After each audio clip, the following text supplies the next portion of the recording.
प्रभु श्री रामलाल जी, स्वामी जी, श्री सदगुरुदेव जी के चरणों में मेरा कोटि कोटि नमन।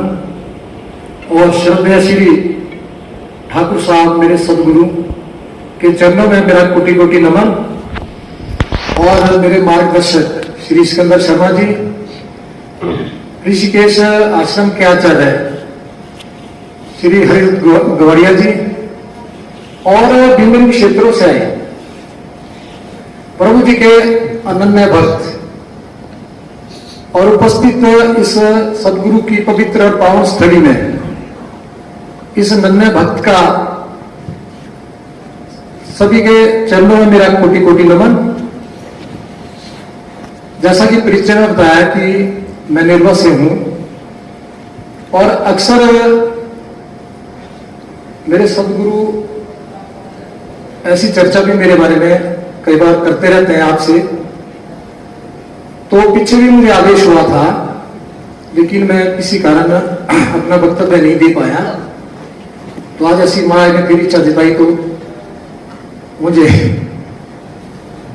ज्ञान तो नहीं है और ना इतना बोल रहा था, ना मैं इतना अच्छा वक्ता हूं। तो मैं योग के बारे में तो क्या चर्चा करूंगा, क्योंकि मेरे सामने ऐसे महान ज्ञानी बैठे हैं कि भक्तों, योग तो एक समुद्र है, इसे लोटा मात्र भी नहीं निकाल सकते हम अपने जीवन में। लेकिन मैं तो अपना अनुभव आपसे साझा करूंगा कि मैं योग में कैसे जुड़ा। इसमें मेरे अर्धांगिनी का भी बहुत बड़ा सहयोग रहा है, जिन्होंने मुझे ऐसे महान सदगुरु जी से मिलाया, जिन्होंने मुझे सच्चे, अभी जैसे वक्तव्य में कह रहे थे कि ऐसे सदगुरु मिल जाए तो जीवन धन्य हो जाता है। उनसे दर्शन कराए और मुझे दीक्षा दिलाई। मैं जिंदगी भर बहुत आभारी रहूंगा ठाकुर साहब का कि जिन्होंने मुझे ऐसे सच्चे, अच्छे और भक्तिमय मार्ग पे डाला। आप देखिए, आप सब, मेरे पास शब्द नहीं है, क्योंकि रोड वालों की भक्ति देखते हुए तो मैं निशब्द हूं। मैं इसके बारे में क्या वक्तव्य दे सकता हूं कि यहाँ की जो भक्ति है, बच्चों से लेकर बुजुर्गों तक, हम तो उसी से धन्य हो जाते हैं। मैं थोड़ा सा सारे विषय छूंगा, थोड़े थोड़े करके, इतना समय भी नहीं है, समय का अभाव है, थोड़ा मैं जल्दी से अपना वक्तव्य रखूंगा। तो मेरा जुड़ने का कारण यह है कि ऐसा 3 बार ठाकुर साहब निर्वाह प्रोग्राम करने स्पेशल आए। पहली बार मुझे याद है, जब आना हुआ तो ऐसा हुआ कि जो भगत थे 2-4 बेचारे, उन्होंने मुझे भी, आप लोग आओ देखो कैसा है क्या है। तो जब मैं गया तो 3-4 लोग बैठे हुए थे और ऐसा पंचायत भवन पास में ही है। तो मैंने क्या भगत बेचारे, कोई भोग नहीं उनके पास, कुछ और नहीं है। पास में एक दुकान थी अपने मित्र के, बोला यार एक थोड़ा प्रसाद बना लो आप। और मैं प्रसाद फटाफट बनवा के पहुंचा दिया। तब तक ठाकुर साहब का बौद्धिक चला था। और भक्तों देखो, मैं पहली बार गया, मैंने पहली बार वक्तव्य सुना और मुझे कोई पता नहीं कि मेरी कमीज पूरी गिल्ली हो गई थी। ना जाने क्या रिश्ता मेरा इनसे था, क्या रिश्ता इस योग से था। अभी मैं आगे जो वक्तव्य आएगा उसमें सारा विषय स्पष्ट हो जाएगा कि कारण क्या रहा। तो फिर मेरे दिल में वो चीजें उतर गई और फिर ठाकुर साहब दूसरी बार आए, तीसरी बार आए, कहता है तो आपको ना आश्रम चलना है। बोला ठाकुर साहब क्या करना आश्रम में, से थोड़ा समय का भी भाव, हम लाले हैं, दुकानदारी है, तो समय नहीं निकलता है कि नहीं, आपको जाना है, सब गुरु से ऐसे मिलना है। मगर ठीक है, आपके सब गुरु में इतनी शक्ति रहेगी, मेरे को ले जाए आश्रम। ऐसा करके मैंने विषय टाल दिया। तो आखिरकार वो दिन जाने का आ गया जब आश्रम को जाना था। तो सभी भक्त थे, मेरे ताई जी बेचारे, वो भी बहुत वो करते थे, भी आपको चलना है। मैं बोला ठीक है चलेंगे। वैसे रात को 9 बजे घर से फोन आ गया, मैं प्रेस करने लगा था कि सुबह जाना है, तो प्रोग्राम कैंसिल हो गया जाने का। अब रात भर पता नहीं ऐसे कुछ बेचैनी रही और सुबह 4 बजे मैंने उठ के, मैंने बिना प्रेस के कपड़े डाले और मैं आश्रम के लिए निकल पड़ा। तो शिमला से जब होशियारपुर के लिए बस जा रही थी, मैं तब तक पहुंच गया था। फिर सभी बड़े प्रसन्न हुए कि भाई चलो आप लोग पहुंचे, तो कहते हैं जाएंगे सब मिलके। तो पूरी बस हमारी जो है भर गई थी। उसमें ऐसे बहुत सारे भक्त जो है उधर से भी थे अपने मध्यान्ह वगैरह से, और उन्होंने बड़ी भजन वगैरह कहा कि पता नहीं चल कैसे कैसे पहुंच गए। अब आश्रम पहुंचते हैं तो महाराज के सदगुरुदेव जी के दर्शन होते हैं। तो रात थी, थोड़ा दर्शन करके हम फिर ढिंगाना निकल गए। तो दूसरे दिन आवाज लगती है कि भाई दीक्षा लेने के लिए सभी बार वाले मंदिर में पहुंच जाए। तो मैंने भी अपने जो थे भगत वहां से मैंने कहा दीक्षा क्या होती है, मुझे तो पता नहीं है, कैसे लेते हैं, क्या है। क्या भी रहने दो आप ना, दोबारा आओगे तो अभी गुरु को भी परखना चाहिए कि कैसे क्या है, किस तरह से। मैं बोला ठीक है, कोई नहीं, कर दोबारा ले लेंगे। तो शाम के टाइम जब ठाकुर साहब थे, हम आश्रम गए, तो ऐसा गुरु जी का वक्तव्य तो चला था। उसमें एक छोटी सी बात, विषय बहुत बड़ा था, लेकिन उसमें एक बात मेरे जो ध्यान में आई कि भाई जो इस योग में ध्यान से सुनना सभी है, जो जुड़ता है, ये हमारे पूर्व जन्म के जो है यहाँ से नाता है, पिछले जन्म का हमारा नाता है प्रभु से। जो यहाँ आता है उसको पता भी चलता है कि पिछले जन्म में वो क्या था। मैंने वो बात पकड़ के ठाकुर साहब के साथ शाम को जब हम पंडाल में सोए, तो ठाकुर साहब मेरा हाथ पकड़ के आओ आप यहाँ सो लो। मगर ठाकुर साहब बात में तो ठीक है, पर मैंने एक बात सुनी कि ऐसा सदगुरुदेव ने जो बताया कि पिछले जन्म में भी पता चलता है कि जो सच्चे भाव से जुड़ता है इस योग भक्ति में, कि मैं आप इतने टाइम से फिर आपको तो पता चल गया पिछले जन्म में क्या थे। बोलो हाँ श्याम जी पता चल जाएगा पता, कहते हैं ऐसी करके बातचीत हम सो लिए फिर। तो बंधुओं रात में फिर वो ऐसे महाराज जी आगे साधु के वेश में, और उन्होंने मेरे को उठा लिया कि उठो भी चलो। मुझे ऐसा लगा कि क्यों, कहाँ जाना है, क्या बात है। कहते आपको जानना नहीं कि आप पिछले जन्म में क्या थे। मैं बोला हाँ जानना है, तो चलो। मैं कहा चलो जी फिर। तो जब हम चल जाते, अभी मेरे सामने दृश्य बनता है, बड़ा सुंदर सा, बड़ी ऐसी ऊंची जगह है, बाहर से बाढ़ लगी थी ऐसे मोटे मोटे लकड़ों की, और बीच में एक जगह गेट जाने का उस मंदिर, और गेट पे वो बाबा जी रुके, मेरे को बोला कि आप जाओ अंदर, वो पत्थर देखो पड़े ना नदी में, उस पर जाके बैठ जाओ आप, कि आप पिछले जन्म में ऋषि थे, ये आपका स्थान है, वहां जाके बैठ जाओ। बोला ठीक है बैठ जाता हूँ। मैं थोड़ा आगे गया, मैंने बाबा जी रुको एक मिनट। मैंने कहा अपने ठाकुर साहब तो है ही है, थोड़ा ध्यान से सुनना आपने इस चीज को, बड़ा सभी था, क्योंकि मैं भी एक फ्रेंडली तौर पे रहता था, जैसे ठाकुर साहब माफ करना क्योंकि हम नादान थे, मैं अज्ञानी था कि जो मैं नहीं जान पाया, मैं सच कह रहा हूं आपको। तो जिस अंदाज में ठाकुर साहब विषय रखते थे, तो उसे तो ये लगता था कि अज्ञानी थे ना हम, तो समझते थे कि ठीक है जी जैसा भी है। तो उन्होंने मेरे को पकड़ा कि वो देखो ऊपर जो ये ऐसा ऊंचा जो ये है, मतलब पहाड़ है ऊंचा सा, इस पे जाके थोड़ी नजर जमाओ, वहां पर बैठे हैं। तो मैंने जो दर्शन किए भक्तों, मैं सच कह रहा हूं आपको कि मैं धन्य हो गया। मुझे उस दिन पता चला कि क्या स्थान है, कैसा है, कि इनके योग में कितना ऊंचा स्थान है। फिर मैं बोला चलो ठीक है, अब बाबा एक मिनट रुको, आप जो यहाँ संगत बैठी थी वो कहाँ है, कि वो देखो वहां जाके पड़े। फिर मेरे को सारे वहां दिखे और मैं जाके वहां बैठ गया। फिर मैं जब सुबह उठा तो मैंने सबसे पहले महाराज के चरणों में ऐसा मन में विचार दिल से बोला कि मुझे क्षमा करना, मैं अज्ञानी था, मैं आपको नहीं पहचान पाया। और आप सोचिए ऐसे हाथ रख के ठाकुर साहब ने मेरे सिर में बोला कि चल गया पिछले जन्म का पता आपको। तो ऐसी चीज हमारे को इस क्षेत्र में मिली है, आप सोच नहीं सकते कि गुरु जी ने हमारे को कितना बड़ा वो छोड़ के किया इस पवित्र और पावन स्थली में। अब आगे का जो विषय रहता है दूसरे दिन दीक्षा का, तो मैं सुबह सबसे पहले दीक्षा लेने बाहर बैठ के, जब तक आवाज लगनी थी फिर दीक्षा लेने गए, और मैं सबसे आगे बैठा। ठाकुर साहब ने मेरा परिचय कराया कि ऐसे भाई RSS से हैं, और गुरु जी पे हंसने लगे, और फिर चलो दो चार बातें जो भी हुई। लेकिन उसके बाद जब वो भी सड़क रहे थे, मेरा ध्यान सा लग गया मेरा, और मैंने सबसे लास्ट में दीक्षा ली है। फिर गुरु जी ने जो बातें समझाई, जो बताया, हम बिल्कुल उसके पत्तियों पे चल रहे हैं कि भाई कैसे क्या करना, किस तरह से है। कभी भी कोई भी भक्ति अपनी द्वेष भाव से नहीं रखनी है। हमारे को कोई ईर्ष्या करता, द्वेष करता, उसका भाग्य, उसके कर्म है।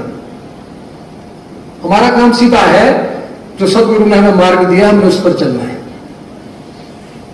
कोई द्वेष करे, उसके कर्म है, क्योंकि उसके कर्म हम तो सुधार नहीं सकते, हमने अपने कर्म सुधारने। तो थोड़ा सा अपन दूर समय का अभाव है, मैं थोड़ा इसमें योग भक्ति के साथ राष्ट्र भक्ति भी जोड़नी चाहूंगा। ठीक है, योग भक्ति तो कर रहे हैं हम, और योग भक्ति भी कैसी है? ज्ञान के लिए ज्ञान है, स्वास्थ्य के लिए स्वास्थ्य है, और ध्यान है, समाधि, ये सब कुछ है। आप तो सब ज्ञानी आदमी में क्या भी शर्त है, लेकिन राष्ट्र भक्ति के आज राष्ट्र में जो स्थिति है बहुत बुरी है। इसके लिए हमारे को सजग रहना चाहिए, जागना चाहिए। आज एक तो समाज में विकार पैदा हो गया है कि एक दो बच्चा पैदा करो और बाकी आगे हमारे से ना पाले जाता है ना किया जाता है। इससे क्या स्थिति हो गई है कि अभी जो आंकड़े आया 43.43% मुसलमान बढ़ा है, 9.5% हिंदू घटा है। तो ऐसा 2060 के आसपास ये स्थिति होने वाली है कि मुसलमानों की संख्या हमारे बराबर होगी। तो आप सोचो कि आर्मी किसकी होगी? आपके पास एक बच्चा क्या आर्मी में जाएगा वो, या सिविल में जाएगा, डिफेंस में भेजेंगे? और इसके बारे में हमारे को सोचना चाहिए कि भक्ति के साथ साथ राष्ट्र भक्ति होना भी जरूरी है। दूसरों को भी प्रेरित करो, ऐसे नौजवान जोड़ों से भी आग्रह करो, अरे अभी तो अपने माँ बाप के 5 हाथ है भाई, कोई भूखे नहीं मर रहे हैं, ऐसे आप लोग भी होगी। तो ये भी इसमें जोड़ना चाहिए। विषय थोड़ा समरसता का विषय है, क्योंकि समाज हमारा, मैंने सदगुरु जी की लिखी है किताब पढ़ी है कि सतयुग में भी 3 ही जातियां थी, असुर, दैत्य और आर्य, जिसमें आर्य हम लोग हैं। तो थोड़ा हमें अपने शास्त्रों का भी अध्ययन करना चाहिए। ऐसे बहुत मेरे समक्ष बैठे हैं बड़े पुरी जी भी है, ज्ञानी से आग्रह रहेगा कि थोड़ा थोड़ा विषय ये भी रखे राष्ट्रभक्ति का। और दूसरी नॉर्थ की जो 7 स्टेट है उनमें से 6 पूर्ण रूप से ईसाई बन गई है, और उन्होंने बोडोलैंड की मांग की है कि भाई बोडोलैंड को हमारे को अलग कंट्री चाहिए। उधर सिख समुदाय है तो वो खालिस्तान का, ऐसा बहुत सारा विषय। अगर हम लोग संगठित नहीं हुए तो भक्ति करते रह जाएंगे, लेकिन राष्ट्रभक्ति छूट जाएगी। तो थोड़ा मोटे तौर पे विषय रखना था, मैंने ये रखा। फिर मैं थोड़ा सा एक विषय और रखना चाहता हूं कि जो मेरे साथ घटा है अपना अनुभव।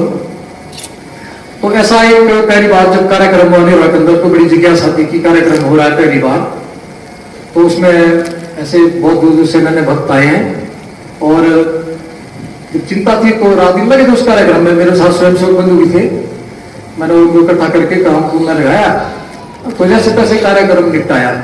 मैं आपको जो बताने जा रहा हूँ आप आश्चर्यचकित होंगे कि मैंने ऐसे करके पजामा फोल्ड किया हुआ था और फटाफट करके चलो रात को हम कार्यक्रम निपटा के, सारी संगत चली गई थी। तो 10-11 बजे फिर एक मेरे मित्र थे, तो आज बेचारे आज हमारे मध्य में नहीं है, उन्होंने बड़ा शौक किया था। फिर जब हम जा रहे थे तो वो कहते ही होता ही नहीं, बोला नहीं मुझे कमरे जाना है, कपड़े भी चेंज करने हैं। तो जाके फिर अपने मित्र जो साथ में थे उनके यहाँ जाके थोड़ी चाय पी, तो वो भी आग्रह कर रही थी, मैं कहा नहीं मैं चला जाए। और जाके मैंने रोड लगा दी, मैं नहाऊंगा, और मैं ऐसे ही बेड पे ऐसे थोड़ा आराम करने के लिए थकान तो थी, और पाओ मैं मिट्टी, और ऐसा सतगुरु ने भी वक्तव्य दिया था।